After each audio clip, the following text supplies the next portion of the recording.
Sejam bem-vindos ao AcijaCast, o podcast da Acija. Apresentação: Robert Barbosa. Olá, meus amigos e minhas amigas. Robert Barbosa, diretor de Relações Governamentais e Institucionais aqui da Acija, a Associação Comercial e Industrial de Jacarepaguá, em mais um AcijaCast. Nós estamos no 18º episódio. Olha só que legal, gente, só crescendo.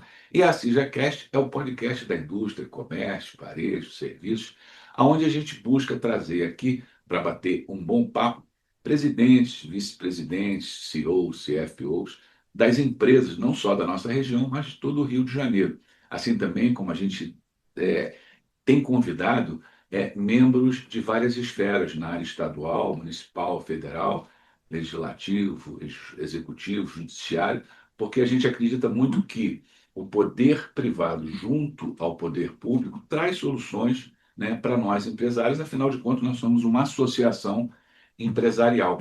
Então, a gente também está aqui não só para criticar, mas também para levar soluções ao poder público, no sentido da gente poder ter uma sociedade melhor, viver melhor. E a gente aqui não discute política, religião, falamos de política sim, discutimos sim a política econômica, mas tudo voltado para o interesse do nosso empresário. E hoje a gente está aqui convidando, né, uma grande personalidade que é Alexandra Gonzalez. Ela é contabilista de formação, atuou por mais de 30 anos como diretora executiva da Gonzalez Contabilidade e Negócios Culturais, empresa especializada no setor cultural. Nesse período, prestou diversos serviços para importantes instituições do nosso país, até se encantar profundamente com o potencial transformador da cultura e decidir colocar esse poder a serviço do seu território, que é Jacarepaguá. Empreendedora social, fundou em 2017 o movimento Jacarepaguá Eu Te Amo. E, menos de um ano depois, a Casa de Cultura Jacarepaguá. Iniciativa que hoje é reconhecida como um dos principais pontos de referência e cultural da nossa região. Em 2019, fez a sua transição de carreira e passou a se dedicar integralmente à gestão da casa e à produção de seus eventos e projetos. Ao longo dessa caminhada, Alexandra se especializou em diversas áreas para fortalecer a sua atuação, com formações em produção cultural, mediação de patrimônio, mediação de leitura e contação de histórias. Olha que coisa bacana, eu vou querer saber um pouco mais disso. É também poeta, roteirista e guia de turismo, sempre movida pelo desejo de valorizar memórias, afetos e possibilidades de futuro para a nossa querida Jacarepaguá. Alexandra, obrigado por aceitar o nosso convite. Bem-vindo. Dê aí um alô para o nosso pessoal. É um prazer, né? Tudo que tem relação com Jacarepaguá me deixa muito emocionada. Então, as instituições de Jacarepaguá, faculdades, amanhã eu vou estar palestrando na R9. Sempre que eu posso estar em contato com a minha comunidade, com as instituições de fomento ao desenvolvimento desse território, eu vou, assim, muito animada. E eu estou muito feliz por estar aqui. Você é de Jacarepaguá? Sim, eu sou filha de 5 irmãos, meus pais tiveram 5 filhos, só que eu fui a única que nasci em Jacarepaguá. Aí eu digo para os meus irmãos, beijinho no ombro, né? Opa! Então aí a atenção é especial. Alexandre, deixa eu te fazer aqui uma pergunta. Pelo que a gente leu aqui, você é uma contadora, 30 anos nessa labuta da contabilidade, que é uma profissão. Eu, como empresário, digo o seguinte: que você tem que ter dois profissionais ao seu lado a vida inteira quando você abre uma empresa, um contador e um advogado. Verdade. Eles passam a ser os nossos sócios, talvez até mais família, porque quando a gente tem um pepino ou qualquer problema, é o contador que resolve, é o advogado, e acompanha a nossa vida do dia que a gente abre uma empresa até o final da nossa vida. O contador está sempre com a gente, e que também é uma vida atribulada. Agora, me diz uma coisa: como é que é essa transição de ser uma executiva, uma mulher de sucesso, um escritório de sucesso que você comandou, e vai para a área cultural? Quer dizer, foi uma virada de chave assim. É. Me conta um pouco disso. Então, mas na realidade eu sempre estive lá. Tá. Por que que eu sempre estive lá? Primeiro, que todos os nossos clientes, 90% dos nossos clientes eram do setor cultural. E como você falou, o contador, ele é um grande parceiro, Quando surgiram as leis de incentivo à cultura, a primeira coisa que nós percebemos foi: nossa, aí está uma possibilidade de fortalecer esses negócios. Foi quando eu comecei a me especializar nisso para que eu pudesse fortalecer os meus clientes, gerar oportunidades de negócios para esses clientes. A ponto, e depois começou a gente ter um problema em relação à lei de incentivo à cultura. É um dinheiro público que precisa ser gerido com muita cautela, que tem controle de órgãos, Tribunal de Contas. tribunal, né? Então, eu tive que também buscar mais conhecimento, então eu comecei a adotar modelos de excelência de gestão, fiz ISO 9001 para criar processos, para que eu pudesse não só gerar oportunidade para eles, mas que essa oportunidade não fosse uma pegadinha, né? Então, na realidade, eu sempre estive lá, eu sempre estive do lado da cultura, apoiando a cultura. E trabalhando muito com patrimônio, trabalhei com instituições muito voltadas à proteção de patrimônio. Eu acho que é aí que eu Que deu a comecei grande. E também a talvez uma importância. carência de profissionais nessa área. E você já está vindo de uma área técnica muito específica. Exatamente. Poucos fazem isso, né? Exato. Imagina você se especializar num segmento e dentro desse segmento você se especializar em prestação de contas de projetos culturais. Então, eu capacitava as pessoas dentro das próprias instituições para ela, porque quando chega no computador, a coisa já está feita. Verdade. Não é? Não É um tem. drama para o E ainda fala contador. assim, resolve aí o pepino. E aí? Isso, não. E em se tratando de projeto cultural, a utilização do recurso público é um recurso público, né? Então, você tem que ter um cuidado desde quando você enquadra o projeto. Então, a gente começou a dar assessoria desde o enquadramento do projeto até formar aquele gestor que iria realizar a execução financeira daquele recurso público e depois nós fazemos a prestação de contas. E nunca, por conta de todo esse cuidado, essa responsabilidade, né? A gente nunca teve nenhuma prestação de contas glosada, indeferida. E então eu já estava lá. Então, na realidade, eu não caí na cultura. Entendi. Eu já estava na Já cultura. foi um processo, né? Sim, Agora, você também, desse projeto, pelo que eu vi, você foi assim uma pessoa que fez o contrário, porque normalmente todo mundo fica boiando como é que faz prestação de conta, porque a legislação, ela de manhã é uma, de tarde é outra e à sim. noite muda. E não Então você havia, já né? vinha com uma formação Sim. técnica muito boa. E na época, na realidade, surgiram as leis de incentivo à cultura, mas não surgiram normativas para a prestação de contas. Isso aconteceu 10 anos depois. Entendi. Então, o que a gente fazia era uma Você construiu analogia. essa história também, né? O que a gente fazia era uma analogia com a contabilidade, com os regramentos jurídicos Que tributários, época. na época, para nortear. Eu acho que foi por isso que a gente cresceu tanto. E o que que aconteceu, na realidade? O que que me empurrou para a cultura? Quando eu comecei a adotar modelos de excelência de gestão e fazer isso no 2001, eu comecei a perceber que minha responsabilidade com a minha comunidade deveria ser muito maior. Eu já tinha uma preocupação com o meio ambiente, porque eu sou ambientalista, então eu já me preocupava dentro do meu ambiente empresarial, a gente educar os meus colaboradores nesse sentido, né? Eu também tinha uma preocupação muito grande em ser uma boa gestora. Eles tinham 14º nos funcionários dentro da minha Empresa. contabilidade. Eles tinham Vale Cultura, porque eu queria que eles tivessem acesso à cultura, afinal de contas, eles trabalhavam para a cultura, né? Então, eu me considerava já uma empreendedora muito responsável, mas eu não tinha uma ação para impacto da minha comunidade. Entendi. Foi aí que eu digo que eu tomei um chá de Simancol, eu falo assim, tomei um chá de Simancol. O nosso país é uma das maiores economias do mundo, mas nós temos índices de desenvolvimento humano muito baixos. Verdade. Então, quando eu tomei, sabe, essa consciência que eu chamo de chá de Simancol, eu falei, preciso fazer algo pela minha comunidade. Não sou uma grande empresária, não tenho grandes recursos, mas eu tenho alguns recursos.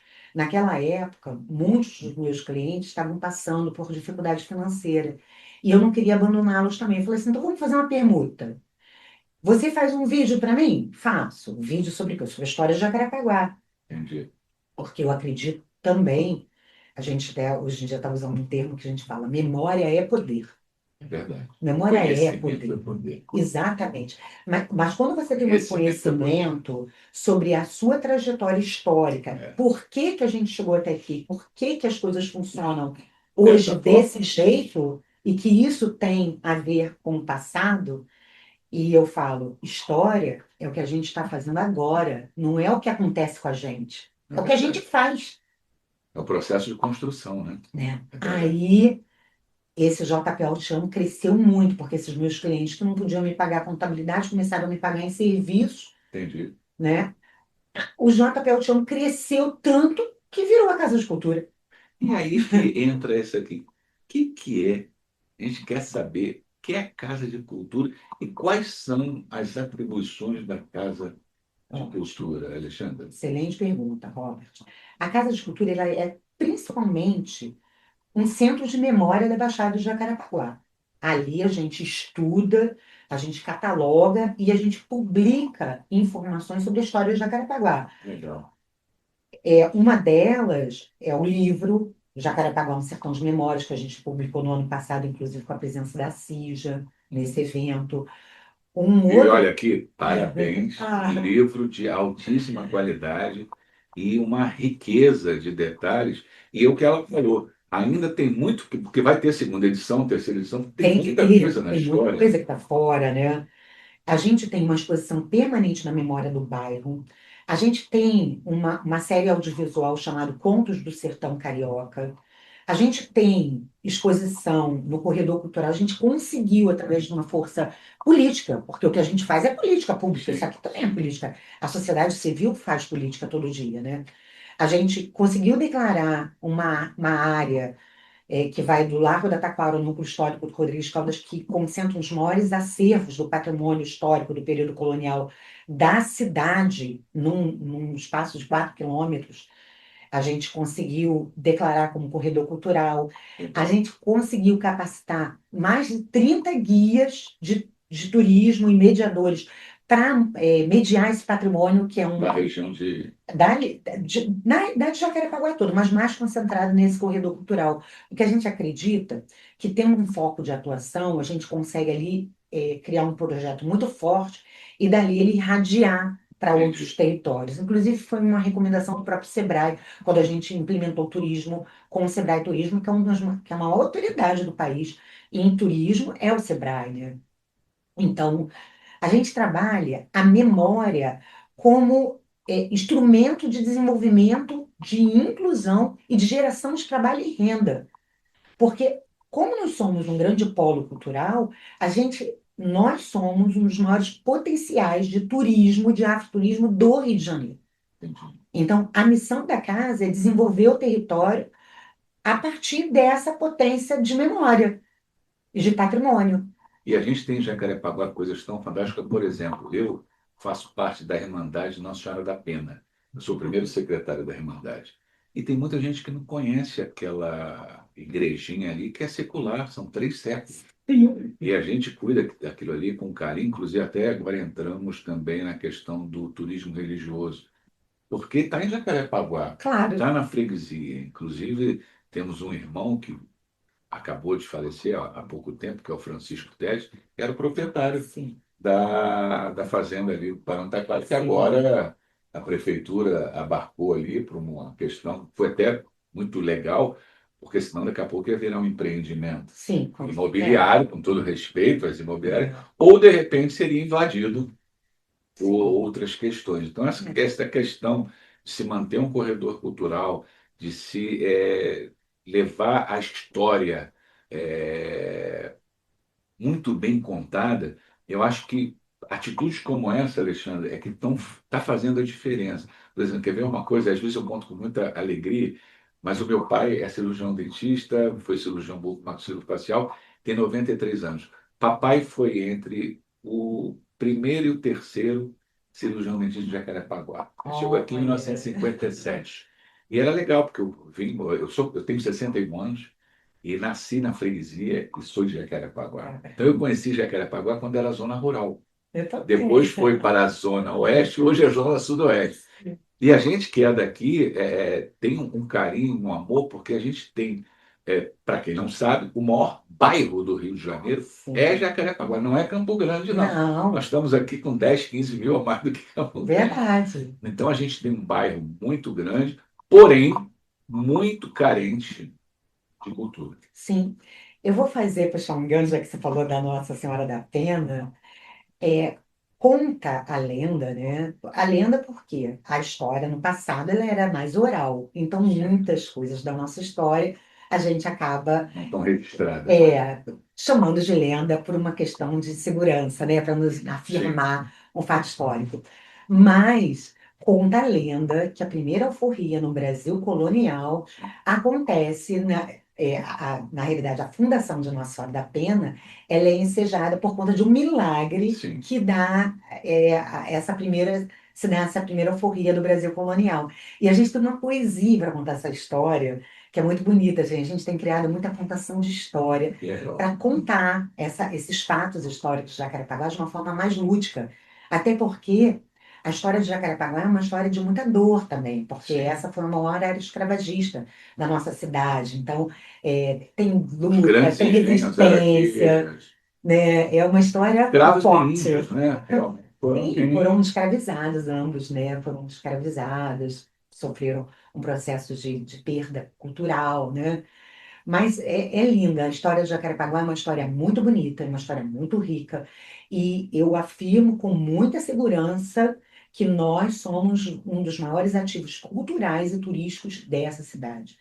A minha luta pessoal, digo assim, como pessoa, né, tem sido transformar esse patrimônio em desenvolvimento. Porque não adianta você ter um. É como se você tem uma caixa de ouro aqui, mas ela está guardada, ninguém tem acesso àquilo, ninguém usa aquele recurso. Sim, Então, o que a gente precisa fazer é transformar esse recurso em riqueza para a nossa comunidade, gerando emprego, gerando renda, gerando segurança. O sim. turismo, ele tem potencial, quando a gente está falando assim, vamos falar de turismo, a gente está falando de segurança também. Porque as áreas onde tem mais concentração de pessoas têm menos crimes. Verdade. E quando a gente Entendeu? fala de cultura, todo mundo só pensa o quê? Na música, no sambinha, nisso. Não, e a cultura é muito mais do que quando você fala de turismo, de guias de turismo, de corredores culturais, de corredor gastronômico. Sim. Isso tudo a gente hoje está com uma vida gastronômica em Jacarepaguá muito forte.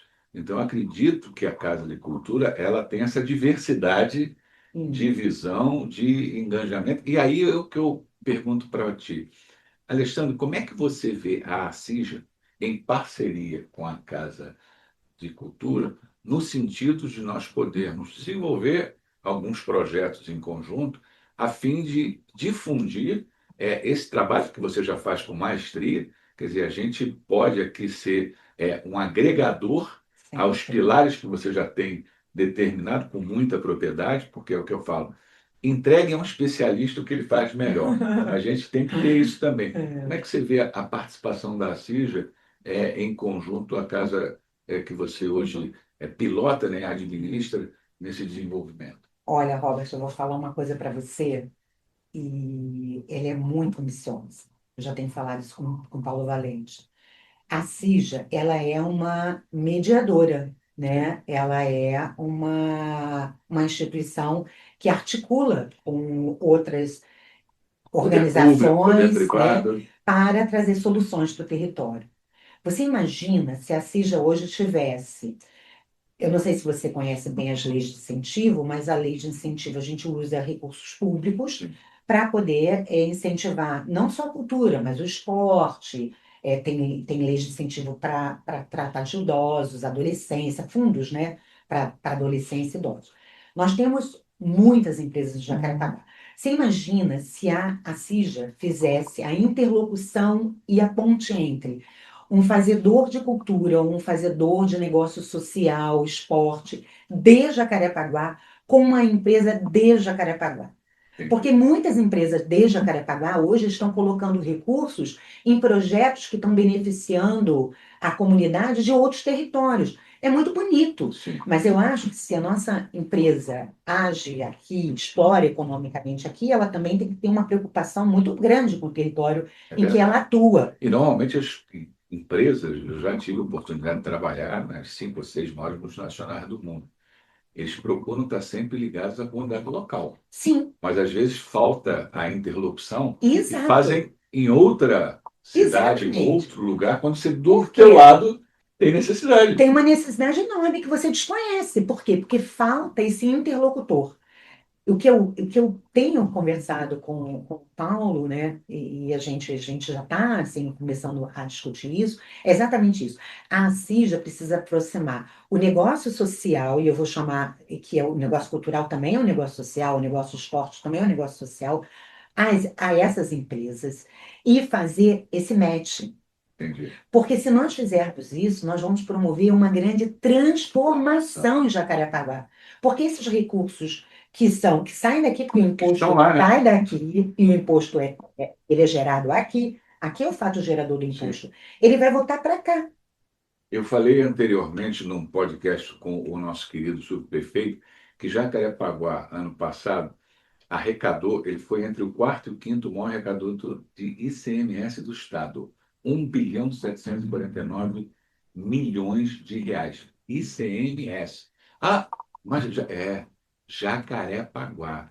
Então, ali o corredor farmacêutico, que nós temos a Merck, temos a Procter & Gamble, temos a GlaxoSmithKline, temos a Globo, temos a Record, nós temos a Nestlé, É nós temos um isso. corredor empresarial muito grande. E isso tem que voltar para Tem Jacarepaguá. que voltar para Coca-Cola, Ambev. Coca-Cola, Ambev, a gente tem essa.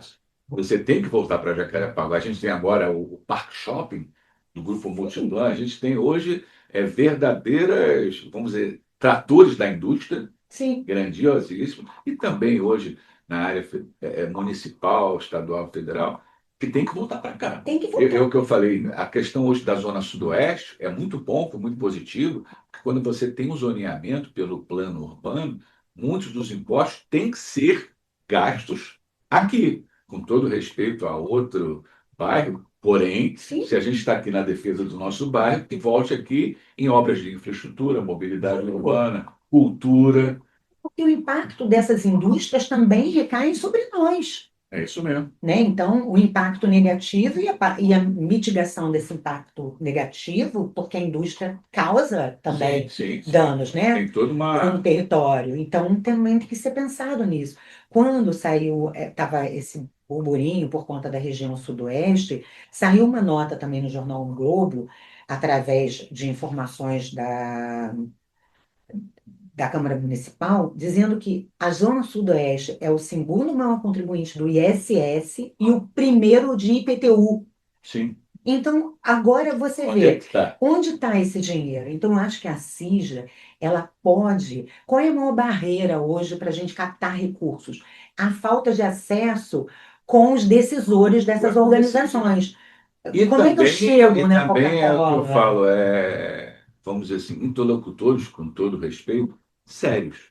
Onde Claro, existe um compliance, onde existe uma governança, porque a gente também, como isso aqui é a casa do empresário, eu posso olhar, a gente que é empresário, todo dia recebe A, B, C, D, com pires na mão pedindo coisa. Também o empresário não está aqui para subsidiar determinadas questões. Porém, quando você tem toda uma legislação, que ela, como contadora, coordenadora de uma casa cultural, tem a sapiência, tem o compliance de fazer isso de uma forma transparente, sim. dentro da legalidade, cumprindo as normas, o código tributário, essas questões todas, fica mais fácil. Mas é que também eu vou falar para você, Alexandre, o empresário hoje, ele está tão ferido, ele está tão machucado, que quando alguém vem falar de lei de incentivo, de lei disso, o empresário já fica assim, e eu vou ter que morrer enquanto?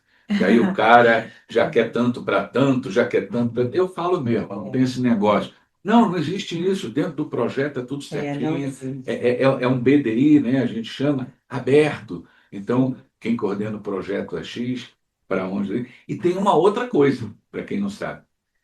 O rigor dos tribunais de contas do município, do estado, do governo federal é fortíssimo. Se você Fortíssimo. não apresentar uma contabilidade É. de forma correta, infelizmente a gente vê algumas picaretagens, por isso que Não, mas não eu tem, estou aqui não. defendendo uma pauta que eu sei que é correta, Sim, né? E a gente consegue ter aqui na Alexandra uma pessoa que conhece tecnicamente sim, como prestar uma conta, como fazer uma conta e entregar sim, a cultura lá na ponta. Então, eu acredito que isso também, para nós, hoje aqui, a gente coloca, a CIJA, em parceria com você, a gente vai buscar isso, porque hoje a gente também se sente à vontade de poder procurar uma empresa em Jacarepaguá, dentro do nosso complexo, e levar lá, Alexandra, Alexandra, vamos lá, Alexandra, vamos fazer isso junto. Por quê? Porque a gente já sabe do passado, do presente, e já sabe o que que ela já quer no futuro. Então a CIJA também fica muito Sim, tranquilo da gente poder estar trabalhando essa parceria. Nós estamos em construção disso. Então, a verdade. gente, por exemplo, tem aqui a Escola de Samba Renascer, do Ah, nosso é. presidente Dedé. A gente pode fazer muita coisa ali Sim, dentro, em eles tudo. podem se Eles podem beneficiar se beneficiar de determinadas coisas claro. disso, a comunidade como um todo, o complexo gastronômico, o complexo cultural. E você que é empresário que está ouvindo a gente, que está nos assistindo, saber que a gente tem isso aqui. É só você ligar Sim, para a CIJA e a gente da CIJA vai diretamente com a Alexandra. sim. Alexandra, vamos fazer. Então, isso nos deixa muito. Agora, tem uma coisa também que eu queria te fazer uma pergunta, que está pintando aí um novo projeto, né? É o Observatório de É. Jacarepaguá. O que é isso? O observatório, primeiro, que o Observatório Político de Jacarepaguá, ele é um grupo de trabalho do Polo Cultural e Criativo de Jacarepaguá. Então, eu vou precisar fazer uma pequena apresentação do polo. Mas o polo, o que que ele é? Ele é uma instância de articulação territorial que reúne instituições culturais, coletivos de arte, economia criativa e a Legal. comunidade em torno de uma agenda comum de desenvolvimento do território. Ou seja, diversos pessoas e Segmentos da sociedade instituições civil, pública. que estão trabalhando junto às pautas de desenvolvimento do território. Para a gente trabalhar isso, a CIS já sabe muito bem que a gente tem que criar grupos de trabalho, Sim. né? E um desses grupos de trabalho é o Observatório Político. Por quê? Porque nós já sabíamos, né? Mas é aquela que, sabemos, mas não temos número. Nós já sabíamos que nós somos uma grande zona eleitoral e que tem muita gente que se elege com a base eleitoral de Jacarepaguá. E rapidamente, a gente aqui, para quem não sabe, nós fomos já a 13ª zona eleitoral. Você deve lembrar disso. Maior Ah, zona eleitoral do do mundo. mundo, Do do mundo. mundo. Aqui a gente faz 7 federais, 10 estaduais, 10 vereadores. Não é isso? Brincando. Olha, Robert, Certíssimo. você sabe disso. Volta Só lá. que uma coisa é a gente falar mais ou menos tanto. O que que a gente pensou? Nós queremos também, porque quando você deposita o seu voto, você está depositando uma expectativa. Sim. Você está Quem nos depositando representa, que né? eles nos representem, né? Mas para nos representar, eles precisam conhecer as demandas do território também, para nos Sim. representar bem, né? Então, a gente decidiu investigar quantos desses 51 vereadores na Câmara recebem votos de Jacarepaguá. Por quê? Porque a Você já tem gente isso mapeado? temos, Pô, que a gente legal. tem 29 deles, a gente dividiu isso. Numa eleição, Interessante esse ele- trabalho, hein? sim, muito, muito bonito. Olha, e o que é mais bacana, não tem inferência, a gente não está presumindo nada, a gente só trabalha com dados. Então, na Ótimo. realidade, a gente dividiu isso em nomenclaturas que são usadas pelo próprio observatório, por exemplo, o que a gente está chamando de votação expressiva, porque qualquer um que tenha mais de 30% de votação no território, isso já é considerado uma votação, é dominante. Entendi. Tem muitos? Dominante, nós temos Dez? mais ou menos, não, menos. Menos. A gente tem mais os relevantes, né? Que vai entre 10 e 20%, a gente tem Tá. aí mais de 10. E 20% a 30%, a gente também tem um número Dado vultoso. bom, né?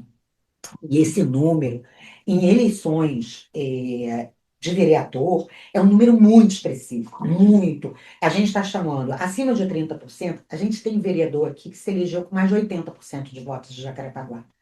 Não, Imagina a responsabilidade que ele tem com certeza. com essa comunidade.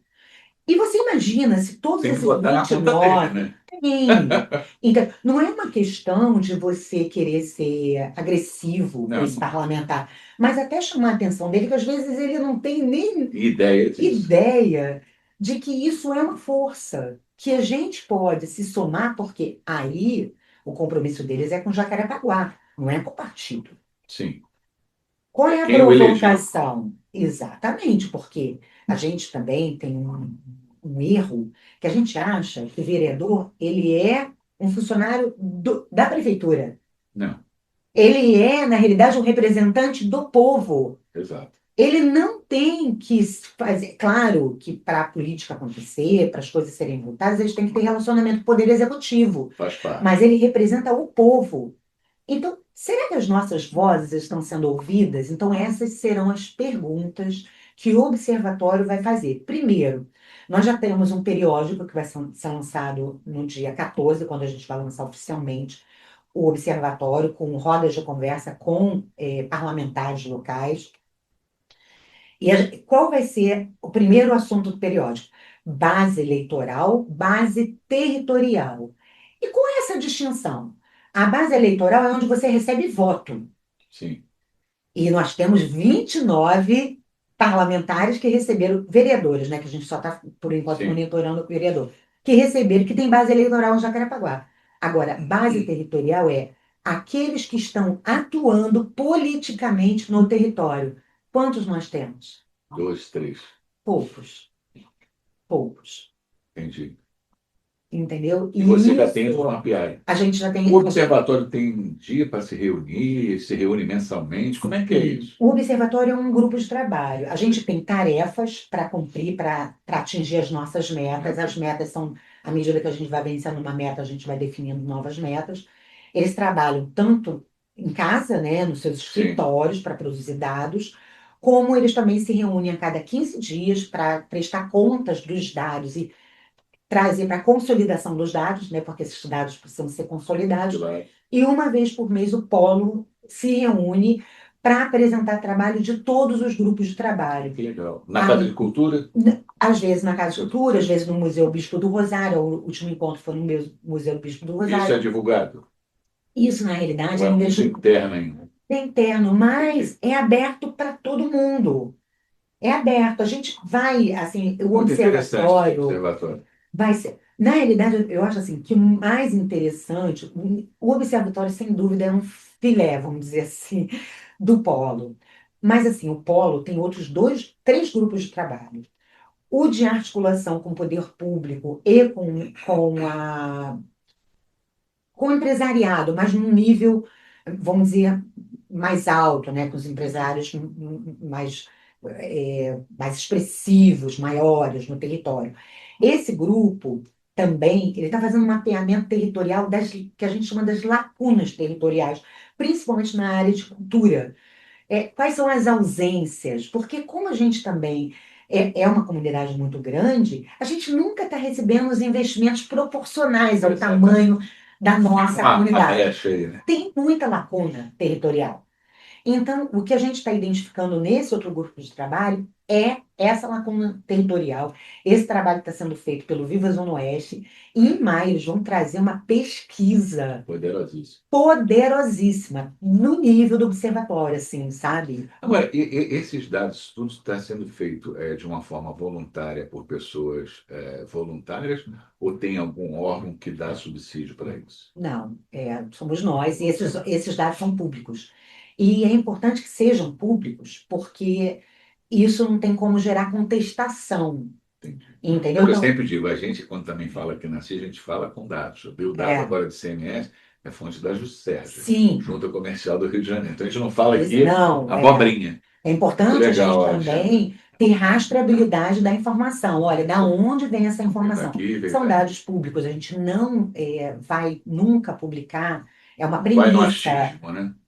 Nem fazer inferência, sabe? Não, eu acho isso. É. Mas tem coisas, por exemplo, que a gente também vai estar observando dentro do observatório e que a gente vai conversar em particular, por exemplo, alguns parlamentares que estão fazendo coisas que não é do âmbito do parlamentar. Entendi. Por exemplo, a gente está lançando uma cartilha também que a gente diz assim, o que que o vereador não pode fazer? Tem coisas que ele não pode fazer. Não está na alçada dele. Não deve fazer. Se ele fizer, está sendo assim, sabe, um desvio de função. Legal. Muitas vezes não é mal intencionado. Ele quer trazer resposta para a comunidade que o elegeu também. Às vezes, uma capina numa praça impede que você utilize aquela praça. Isso é grave. Parece bobagem, mas não é. Aumenta o índice de violência. Então, às vezes, isso chega na mão de um vereador, mas aquilo não é Exatamente, função, uma função do vereador. exato, que as atribuições As atribuições que do estão lá vereador. dentro da Constituição Entendeu? Municipal, Estadual, Federal. Então a gente também precisa entender seus gargalos, porque às vezes ele está agindo numa ponta que ele não deveria estar agindo, quem deveria estar agindo e onde ele deveria estar agindo, talvez ele não está agindo. Legal. Então o observatório ele vem para isso, entendeu? Alexandre Gonzalez, eu queria, antes da gente terminar, te agradecer, mas eu Ah, queria agradecer, assim, brilhantemente ao meu amigo Rafael, a Vanessa, a ah, Sandra, que está no nosso back-office, a gente vai chegando ao final aqui. Mas antes de fazer o nosso final, eu queria pedir a você as suas considerações finais aí, pessoal que está no YouTube, nos assistindo, no Spotify, aí no Trânsito da Barra, você pelo Brasil, a gente está tendo alcance até fora já, que graças a Deus, bacana. através dos streams. Fizesse as suas considerações finais aí para o nosso pessoal, Alexandre. Primeiro, agradecer essa oportunidade, esse espaço de divulgação desse trabalho, que é, sem dúvida, assim, muito importante para o nosso território, né? Segundo, eu gosto muito de falar isso. História não é o que acontece com a gente. História é o que a gente faz. E o observatório, ele vem muito nesse desejo de que a comunidade se envolva mais com as questões políticas. Porque a gente está tão saturado de política, está tão desacreditado da política, que a gente se afastou tanto dela que estão fazendo as coisas, estão decidindo por nós.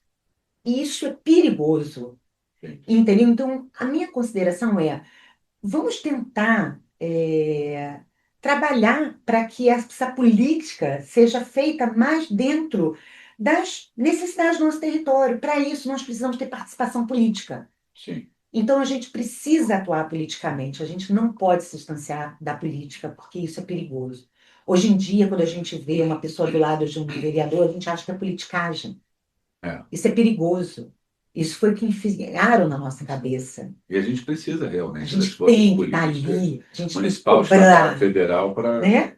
Tem que cobrar, tem que estar do lado. Eles têm que saber que a gente está ali acompanhando, né, o trabalho Temos que ser deles. os verdadeiros ativistas É da isso causa. aí. Então, essa é a minha mensagem, Robert. Tá bom. Olha, E agradecer Alexandre, o trabalho de vocês, maravilhoso, né? obrigado a vocês. Olha, eu queria muito, primeiro, agradecer ao meu presidente, Paulo Valente. Parabéns, Paulo Valente, mais uma vez, porque você é o grande responsável pelo Assija Cast, agradecer a toda a diretoria, a todos vocês que têm nos assistido. Nós estamos aqui no 18º episódio e a gente só tem crescido de um episódio para outro. A gente ainda está no início, mas como a gente já falou para todos vocês, a gente construiu o Assija Cast com uma total diversidade de assuntos, de questões, aonde a gente aqui não conversa política partidária, mas conversa sim a política econômica, a política para o bem-estar, Sim. essa questão toda. E eu queria já deixar aqui também com Alexandre Gonzalez um compromisso. Eu fui agora nomeado esse mês como membro da Comissão Especial de Atendimento à Pessoa Idosa da OAB do Rio de Janeiro. E é uma causa que eu sempre defendo muito, é o etarismo, mais 50, mais 60, mais 70. Então, colocar à disposição já da Casa da Cultura, que a gente pode ajudar, colocar a comissão, através da doutora Fátima Henriette, à sua disposição, para que possa fazer palestras, colocar a OAB, né, dentro dessa comissão à disposição, porque o Brasil, em 2030, será um país de todos. Tem interesse até em participar dentro do Observatório Político, dentro da Casa de Cultura, levando essa bandeira. E que bom que você diz que tem várias bandeiras. Sim. Acho lindo a criança, acho maravilhoso, mas eu tenho uma coisa especial muito com a terceira Eu idade, também. com o idoso. Então, quero aqui, né, humildemente, me colocar à sua disposição, colocar a comissão da OAB à sua disposição, do que a gente pode trilhar junto, que a gente pode criar de projetos junto, principalmente saber dessa questão do seu compliance, da sua governança, do grupo que você tem formado. Esse observatório agora me deixou extremamente entusiasmado em poder também participar, opinar, entender, colaborar, e tudo de uma forma voluntária, que a gente pode agregar, o que a gente pode trazer de valores. Tá bom? Muito obrigado a todos vocês. Obrigado pela presença, pela participação. Se você gostou, compartilhe aí. E olha, até o próximo episódio da Assija Cast. Um abraço para todo mundo. Tchau. Beijo grande. Tchau, Obrigada. tchau.